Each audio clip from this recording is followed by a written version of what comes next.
تعالیٰ فرماتا ہے وَمَن دَخَلَهُ كَانَ آمِنًا، جو حرم میں داخل ہوا وہ امن میں آ گیا۔ اور وہاں کے بارے میں اللہ فرماتا فِيهِ آيَاتٌ بَيِّنَاتٌ وَمَقَامُ إِبْرَاهِيمَ، وہاں پر اللہ کی کھلی ہوئی نشانیاں ہیں۔ خانہ کعبہ کو اللہ تعالیٰ فرماتا ہے نشانی اللہ کی ہے۔ کیا نشانی ہے؟ آپ کبھی سوچتے ہیں؟ صفا مروہ، مقام زمزم، خانہ کعبہ کا یہ سارا وہاں کا جو روح پرور منظر ہے، اللہ فرماتا ہے یہ اللہ کی نشانیاں ہیں۔ کیسے نشانی ہے؟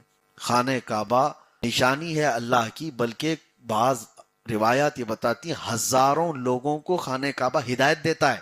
ارے وہ عمارت ہے، ایک پتھروں سے بنی ہوئی عمارت ہے، لیکن وہ ہدایت دیتی ہے۔ وہ عمارت لوگوں کے ہدایت دیتی۔ کیسے؟ فرمایا گیا خانہ کعبہ کے متعلق، میں اکثر وہاں جب حرم شریف میں اپنے قافلے کے ساتھ ہوتا ہوں تو یہ بات ضرور کہتا ہوں، کبھی دیکھا آپ نے کعبے کا پورا جو اسکوائر ایک عمارت ہے، جو ہائٹ ہے، سب ناپ کر کے آؤ، میرے خیال سے ویسی ایک عمارت بنانے میں 10 سے 15 لاکھ روپے کا خرچہ آئے گا۔ پوری دنیا اتنی غریب تو نہیں ہے کہ کوئی دوسرا کعبہ نہ بنا لے۔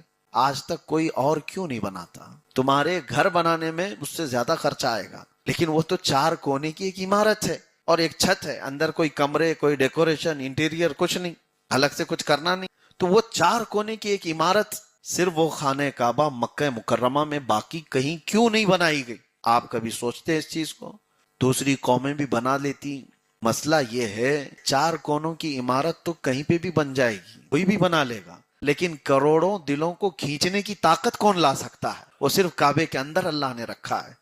ابھی آپ کو میں کہتا ہوں کہ حج 10 لاکھ کا نہیں 50 لاکھ کا بھی ہو جائے، اس مجمع میں کوئی کمی نہیں آئے گی۔ خانہ کعبہ کے اطراف آپ دیکھ رہے ہیں ہجوم، اس میں کوئی کمی نہیں آئے گی۔ لوگ یہ سوچتے تھے کہ اتنا زیادہ ریٹ بڑھ گیا ہے، کیسے کریں گے لوگ، لیکن یہاں پر مال کا کوئی دخل نہیں ہے۔ وہ خانہ کعبہ ایسے آباد ہے، وہاں پر آنے والوں کو اللہ تبارک و تعالیٰ پہلے سے تیار رکھا ہوا ہے، کون پہنچنے والا ہے، کیسے پہنچنے والا ہے۔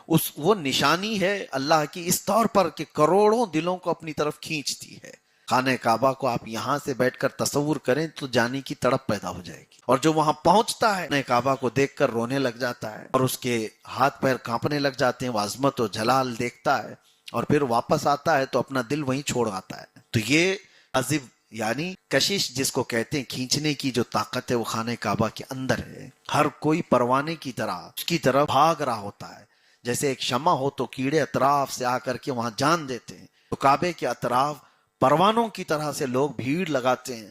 کوئی نہیں دیکھتا کہ کونی کس کی لگ رہی ہے، پیر کس کا پڑ رہا ہے۔ ایسے حالات دوسری